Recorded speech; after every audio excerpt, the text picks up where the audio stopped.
ને મિત્રો એક વધુ સમ, એક શહેરની વસ્તી વર્ષે 5% વધે છે.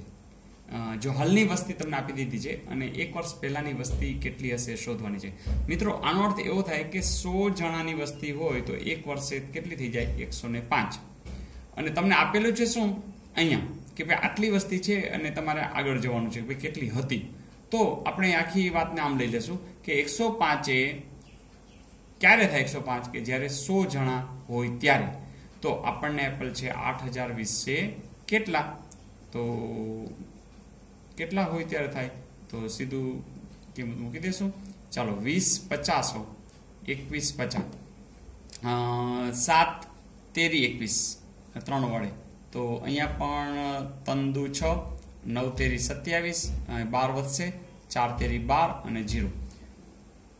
હજી ચેક કરી 7 તેરી 7 ચોક 28 એકડો વધશે ચોગડો 7 દુ 14 અને 0 એટલે 7 વડે પણ ઉડી ગયા.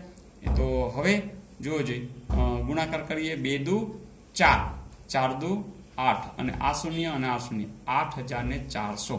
તો એવો જવાબ છે યસ. મિત્રો ક્યારેક એવું બને કે તમને આવું સિમ્પલ પૂછ્યું હોય ને તો તમે ડાયરેક્ટ પણ કરી શકો, કારણ કે તમને જવાબ તો આપી દીધા છે. જેમ કે 5% કેવી રીતે શોધાય? તો 5% શોધવા માટે એક બીજી રીત કે તમારે કોઈ પણના 10% ગોતી લ્યો અને એમાં અડધા કરી નાખો. જેમ કે કોઈ એમ કે 3200 એના 5% કેટલા? એટલે તમારે શું કરવાનું? પહેલા 10% એટલે 320 થયા. એના અડધા કરી નાખો.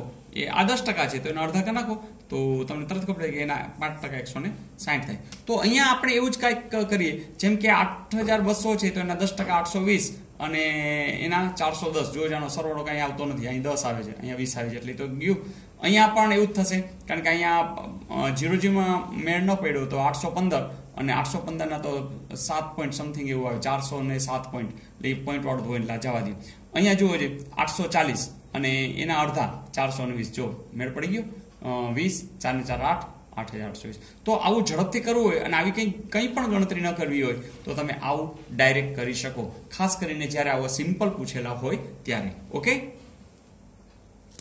ને મિત્રો એક આ સરસ મજાનો પ્રશ્ન. 30 છોકરાઓની સરેરાશ ઊંચાઈ 150 cm છે. પાછળથી ખબર પડી કે એક છોકરાની ઊંચાઈ 165 cm હતી, જે ખોટી રીતે 135 cm ગણેલ છે. તો બધા છોકરાઓની સરેરાશ ઊંચાઈ શોધો. મિત્રો આમાં એક બીજો શોર્ટકટ છે કે તમને જે સરેરાશ ઊંચાઈ આપી દીધી છે ને 150 એ ભલે રહી. હવે એમાં શું ફેરફાર થાય? તો એમાં એ ફેરફાર થાય કે જે ખોટી રીતે કોણ હતું? તો કે 135 હતું. બરાબર? તો ખોટી રીતે હોય તો બાદ કરવા પડે. અને સાચી રીતે કોણ હતું? તો કે 165 હતું. બરાબર? અને જે આનો જે સરેરાશ છે એ લેવા માટે આપણે 30 તો હતા જ, એટલે એક ઓછા કરીએ છીએ ને એક વત્તા કરીએ એટલે કે ચેન્જ કરતા નથી. તો આટલો જે ડિફરન્સ છે ને એ સીધી ઇફેક્ટ આના ઉપર થતી હોય છે. એટલે તમે જો કે ઓછા 135 અને જે ખોટી રીતે લેવાઈ ગયું હતું અને સાચું હતું 165. હવે જો આનો ડિફરન્સ કેટલો આવે છે? તો કે વત્તા 165 ઓછા 135 એટલે કે 30 જ આવે છે. એનો અર્થ કે 30/30 એટલે કે 1 નો ડિફરન્સ આવશે અને આ પ્લસ આવે છે એટલે કે 150 હશે તો એ વધીને કેટલા થઈ જશે? 151. તો એવો જવાબ છે હા છે. ઓકે ને ફરીથી એક ક્ષેત્રફળ આધારિત સમ છે. એક લંબચોરસ કે જેનું તમને માપ આપ્યું છે 72 મીટર 338 મીટર એટલે કે લંબાઈનું પોળ આપી છે, એનું ક્ષેત્રફળ એ કોના જેટલું છે? તો કે એક ચોરસ રમતગમતના મેદાન સમાન છે. એટલે તમને એક લંબચોરસ અને એક આ ચોરસ, હવે આ બંનેનું ક્ષેત્રફળ સમાન છે એવું આપ્યું છે. એટલે હોઈ શકે કે આ થોડો મોટો ચોરસ હશે. પણ આ બંને વચ્ચેનો ડિફરન્સ જાણે છે કે આને લંબાઈ કઈ છે, આને પહોળાઈ કઈ છે. અને આ ધારો કે એલ આપણે કેપિટલ કરીએ તો આનું ક્ષેત્રફળ એટલે કે એલ ગુણ્યા બી અને આનું ક્ષેત્રફળ એટલે કે એલ નો વર્ગ. આ સૂત્ર છે. અને એ બે તમને કેવાય પછી સમાન અને શોધવું છે આપણે આ એલ. એટલે કે તમે એવું કહી શકો કે જો એલ બી બરાબર એલ વર્ગ એવું આપ્યું હોય અને એલ શોધવું હોય તો તમારે એલ અને બી નું વર્ગમૂળ ખરેખર શોધવાનું છે. જો આવું સમજાઈ જાય તો દાખલો સાવ સહેલો થઈ જશે. શું કામ? કે એલ અને બી તમને આપ્યા છે કેટલા છે? 72 ને 338. એટલે કે એકચ્યુઅલી તમારે આ જ શોધવાનું છે કે 338 અને 72 આ બેનો જે ગુણાકાર છે એનું વર્ગમૂળ શોધવાનું છે. હવે આમાં પણ આપણે શોર્ટકટ કરી શકીએ. શું? કે જેમ કે 72 ના તમને એવા ભાગલા દેખાય છે કે સાવ ટૂંકા ભાગલા હોય તો તરત તમને વિચાર આવે કે 8 9 72 બરાબર. હવે 9 છે ને એ પૂર્ણ વર્ગ છે એટલે એમને એમ રાખી દે. વળી 8 નું વિચારો તો તરત કહેશો કે 4 દુ 8 એટલે કે 4 ગુણ્યા 2 ગુણ્યા 9 એટલે આ તો પતી ગયું. હવે એવું જ રીતે આમાં વિચારો, ચાલો આના અડધા કરીએ તો શું થશે?